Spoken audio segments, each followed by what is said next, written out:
many people are not writing in order to know things or to think more effectively. That's what I really mean here, is that writing essentially helps you think. I would actually argue it's a form of thinking in itself. If you think about it this way, often what we consider to be thinking in the general sense is a kind of internal verbiage. We say words and sentences in our mind, and by doing things we can sort of make little claims or create little arguments in our head, and then we can say those things out loud. In that case, it's not really that different to writing. I mean, writing is also creating verbiage to make claims, to make arguments. It's maybe one step removed in the sense that in order to think on paper, you first have to have thoughts in your mind, although that's not actually entirely correct, because I think if you're doing something like free association writing,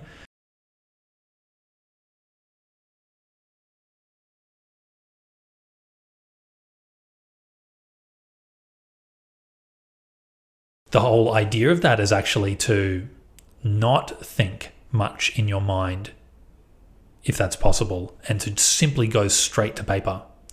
But in any case, there's a reason why writing is taught at every level of education. It's not just that it's a skill useful in jobs, that it is a sort of marker of thinking. There is some association between the ability to have significant and meaningful intellectual thoughts in your head and the ability to put that into words on paper. That's not always the case. Of course, there are very smart people who don't write well. I would argue, though, that there aren't many people who write well who don't think well also. It's hard to see how someone could write well without thinking well. But for anybody who isn't writing that much, and certainly I have students who I tell this to, if you want to think better, you should be writing. There's a few reasons. One, the best reason to do this is writing is the ultimate acid test of your thinking. A lot of people, I mean, I'm including myself in this. It's very common for us to believe fairly certainty in some claim or argument or position we have, and to do so without really noticing the degree to which we've justified that position or justified it well. A lot of the positions we hold are actually fairly unjustified, and when it comes to having to explain them properly, we don't really do a very good job. A lot of our beliefs are held for the sake of convenience, or because it feels good to hold the belief, or because we believed that for 20 years and it's sort of just a part of our identity now. Writing does not allow you to get away with that. You can have a position in your mind and be fairly convinced that you know that you're correct on it. When it comes down to putting your justifications on paper, so it's staring you in the face, and so that someone else might have to read that and understand and maybe be convinced by what you're saying, it becomes extremely difficult to justify your positions. And of course, this is the experience of a great many high school student who's studying English or some other highly literarily based field like history or something like this. They'll have ideas and they'll be able to say, I think this. And then they'll come to write it, and when you read it as a tutor or a teacher, it'll be largely incoherent. And I think that's partly a product of incoherent thinking inside the skull. It's not just incoherent thinking on the page outside the skull. So writing just doesn't give you the luxury of laziness in the way that thinking does. We can come up with half-assed answers in our head and feel quite satisfied by those. It's a lot harder to feel satisfied when you look at the page and you go, this doesn't make any sense, or this A doesn't follow B. And it makes it even harder when you give it to somebody else to read. And it makes it another step harder when you give it to somebody else to read and you're not in the room with them, when they can't ask you to clarify this or to clarify that. They can't ask you, what does this actually mean? And for that reason, I would encourage anyone, and probably all of you who are here already think this anyway, so I'm preaching to the choir.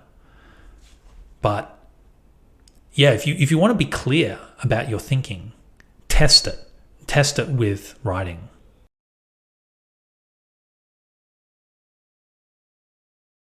Okay, so that's not the only reason why writing is good for thinking. It's not just that it's a test. I don't really speak well about, I need to write about this to get clear about my thoughts, but I think there's something about the object nature of writing. And let me explain what I mean by that. Thinking, or the experience of thinking, what it is like from the first person perspective to think, is a very kind of abstract notion. It's very hard to even, in any concrete terms, explain to ourselves what that really is. We know what it feels like to think. And we can think in words in our head, but there's something a bit too immaterial about that. It makes it sort of a little difficult to grasp onto concepts and hold them still. The human mind does abstract thinking, I suppose, better than any other species, most likely. But I don't think it's fundamentally the thing we're best at. I think we're much better equipped to think in spatial terms, in terms of 3D reality, things we can sense, touch, taste, hear, and so on. The bulk of the evolution of the human brain is designed fairly well for cognition in a spatial environment. So objects feel very tangible to us. The desk in front of me feels tangible in a way that the words running through my head don't. They feel far more mysterious to me than the desk does. And I think something, and I do really need to think more about this, but I've had the sense for a while now that there's something about making a word like a physical object, which is sort of what writing does. It's almost a simulation of physicality. You know, you look at an actual thing, it comes in through the senses, it has shape, the letters do at least, the word might to some extent. You know, if you put it on a little like tablet or something, you could actually lift the word and feel the word. And by doing that, you're doing a couple of things. One thing you're doing is you're freezing the reality of those words. That is something you cannot do in your head. It's good to think in the head because it never stays still. So you can create interesting tangents, and there's a lot of creative possibilities there. But if you're trying to be clear, it's not much good to have 1,000 words kind of filter through your field of consciousness, and then another bunch of sentences come in, and then another bunch of sentences come in. Nothing stays still for long enough for you to sit and contemplate properly.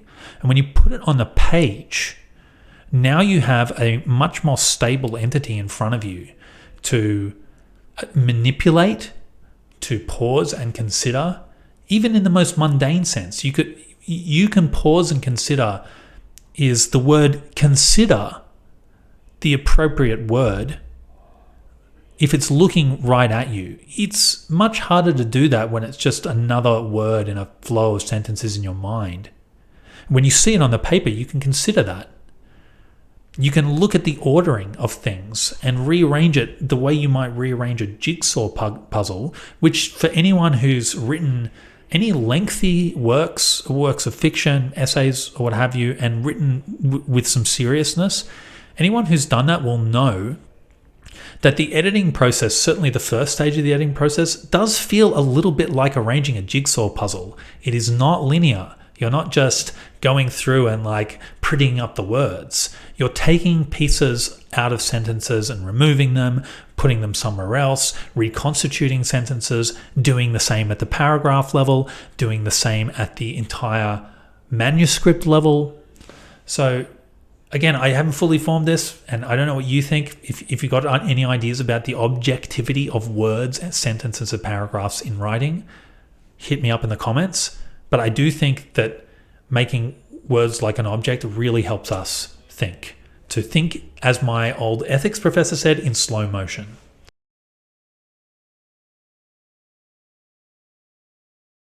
If you're still watching this video, thank you so much for paying attention, or at least having the video on in the background. If you liked what I'm doing here, remember to subscribe, hit the like button, comment and interact if you can. And if you're interested in seeing more of my work, you can check out my Instagram, that's patterson.story. I've got lots of work already up there. And yeah, I had fun doing this. I hope to see you next time. And until then, peace out.